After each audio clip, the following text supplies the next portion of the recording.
For decades, millions of Americans have looked at the food pyramid as if it were a timeless rule book for healthy eating. But here's the surprising question. Was nutrition science the only force that shaped the pyramid in the first place? The story reaches back to Sweden in the early 1970s, when rising food prices created pressure to help families build affordable, filling meals.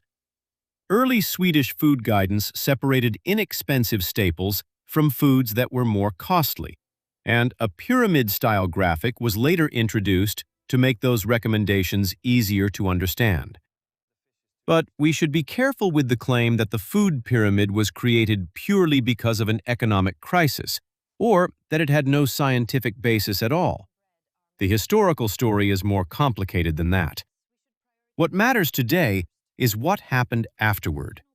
Food guidance continued to evolve as nutrition research, public health priorities, and eating habits changed.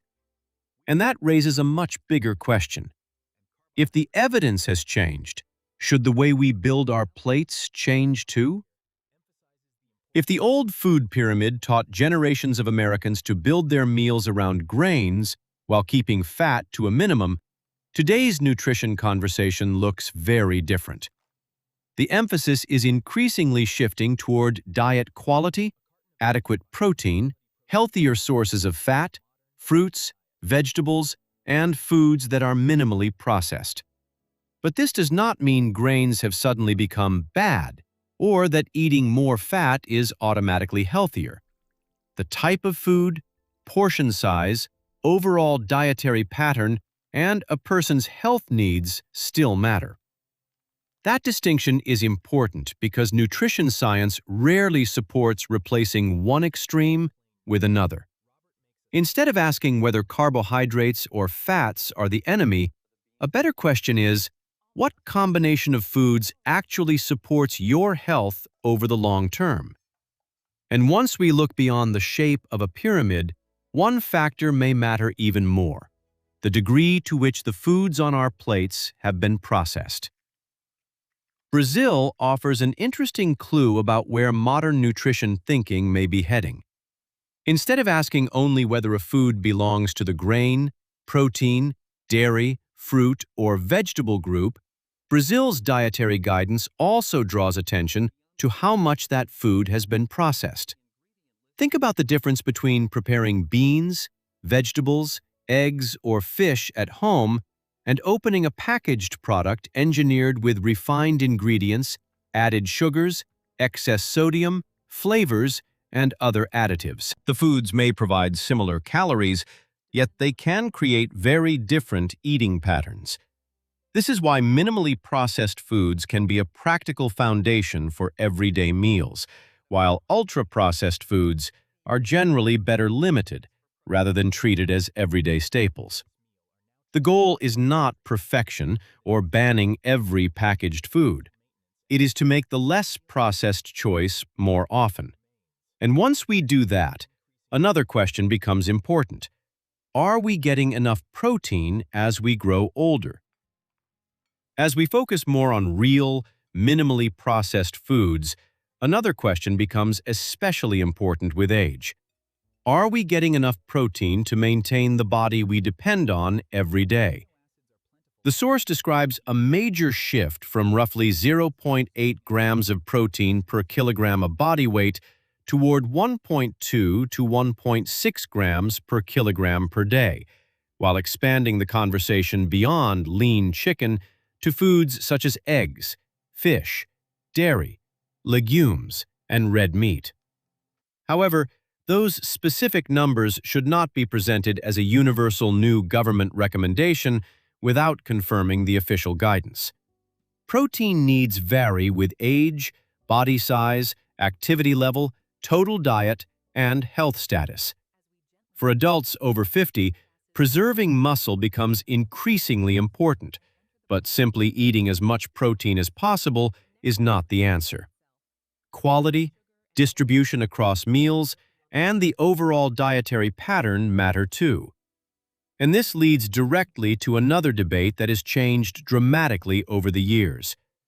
What should we really believe about dietary fat?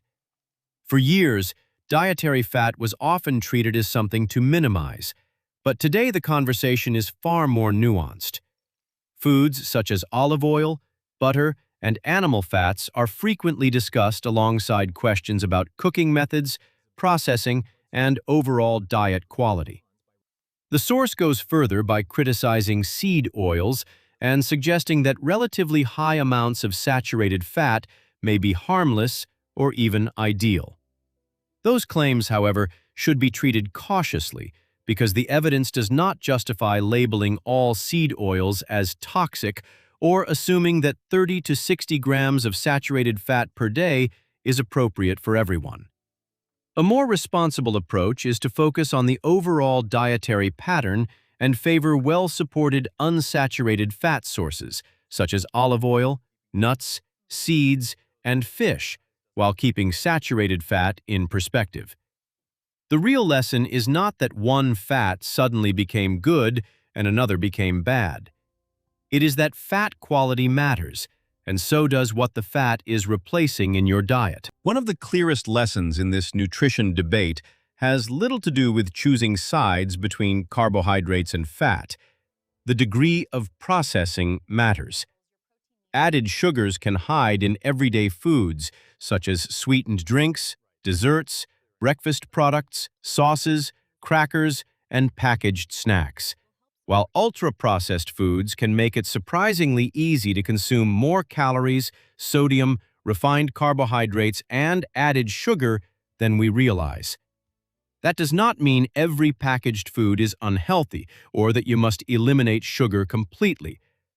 A more realistic strategy is to make whole and minimally processed foods the default.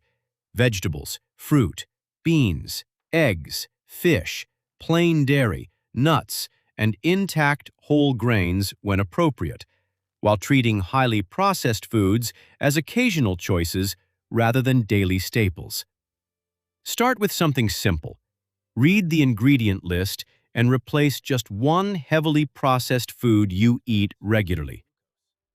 But there is another important question. Should everyone reduce carbohydrates in exactly the same way? This brings us to one of the most important ideas in the entire nutrition debate.